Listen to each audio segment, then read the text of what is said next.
Mrparka here for another recent watches. I've been busy because it's Halloween and you get in that kind of mood where you just want to watch movies. So I have been watching movies.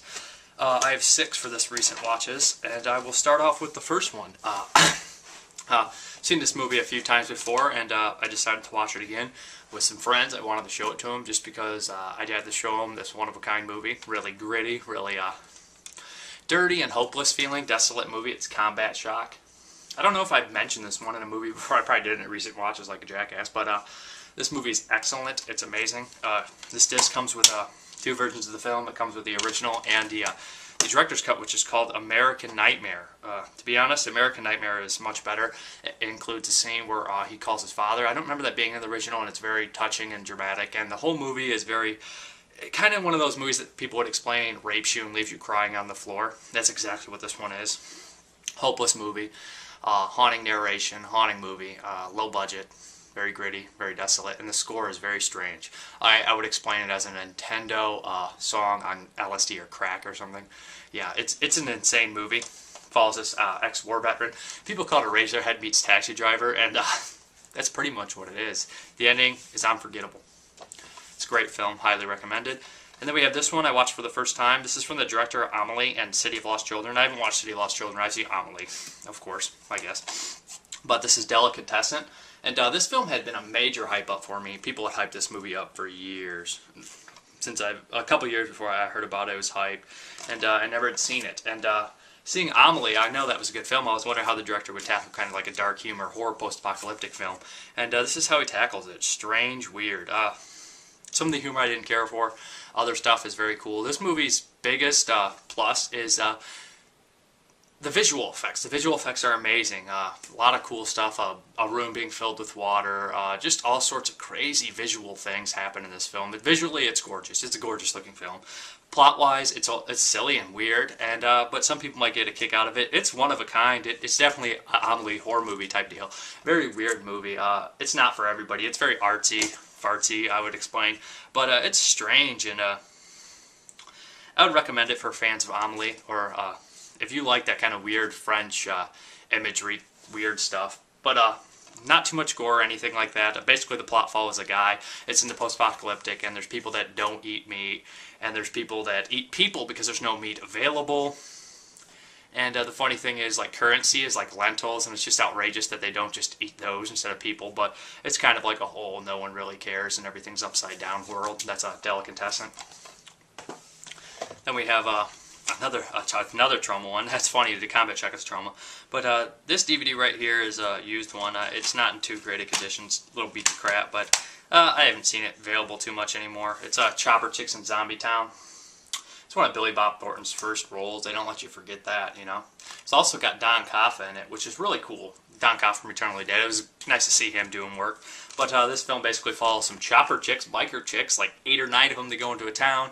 There's a mad scientist, Calfa, who, has the help of a midget, is creating an army of zombies. The film is outrageously silly, outrageously stupid, and not for everybody. But if you like giant piles of steaming shit that are funny and goofy, and are intentionally funny and goofy, then you might like this. I think it's worth a look if you like that kind of stuff. OD66666, 8 the Chosen One, check it out. Maybe even Extra the Mutilator, to be honest, because I know he likes a lot of that Japanese kung fu stuff. I don't know if he'd like this one.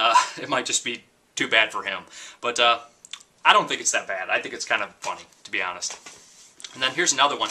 I actually had seen parts of this film a long time ago, and this movie had actually been mentioned to me a couple times, and I hadn't seen it. I remember as a kid, a tiny kid, somebody was talking about it. I was like 5, and they said somehow seen this movie. They're like my age, and they were talking about it, and I hadn't seen it. And also, one of my friends was mentioning and described this plot, and he said, "Do you know what movie that is?" And I was like, "Yeah, I think I might." And I found it out, and yeah, also, this is Evil Ed. Also, Stone Sweet just did a review for this. He's pretty cool. I checked out the review because I'm on Facebook. It popped up, so I decided to watch it. I haven't seen this movie, the whole thing, so I decided to sit down and watch it.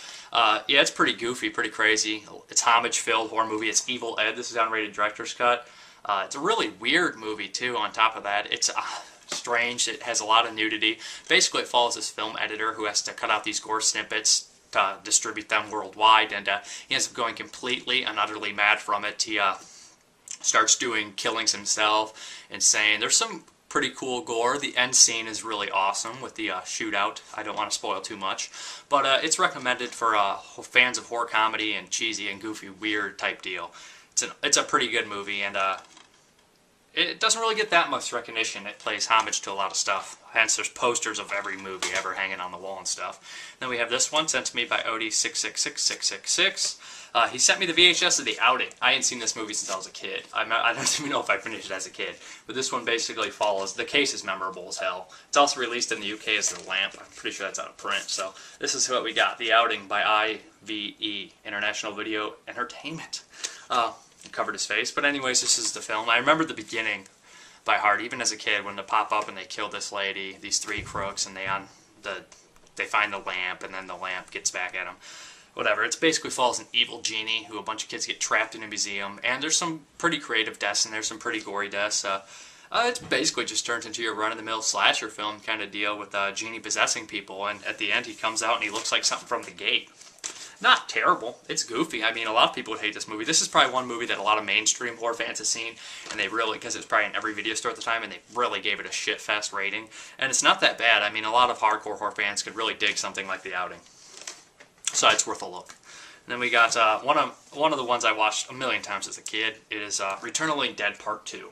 Now, I would show my VHS, but I don't feel like digging it out. The problem with this DVD release, as everyone knows, the soundtrack is fucked. It's some really crappy soundtrack that they basically, I don't know, they couldn't get the rights or something, and it's really bad. So in here, inside my disc, I have the original.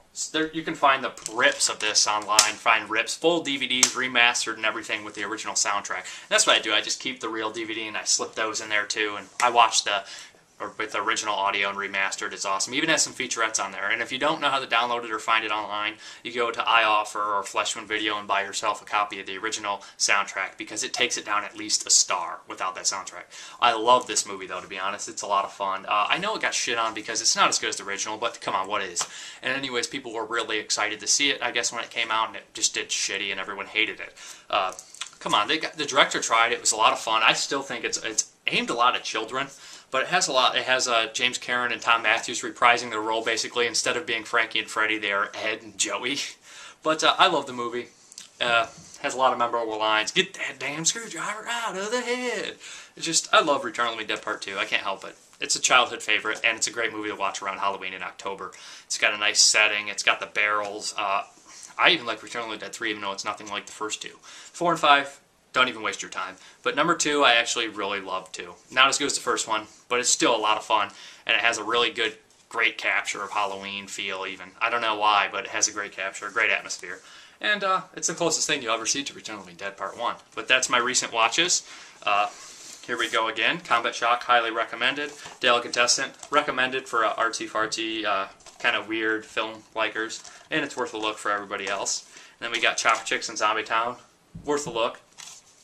Evil Ed, recommended. I have to recommend that one, just because it had a lot of homage and it was pretty strange. And we have The Outing, which is worth a look for horror fans. And lastly, Return of the Living Dead Part 2, which I'm going to recommend because I love it. A lot of people hate it. Sue me. Thank you for having a good one, and thanks. Have a good one. And Mrparka, see ya.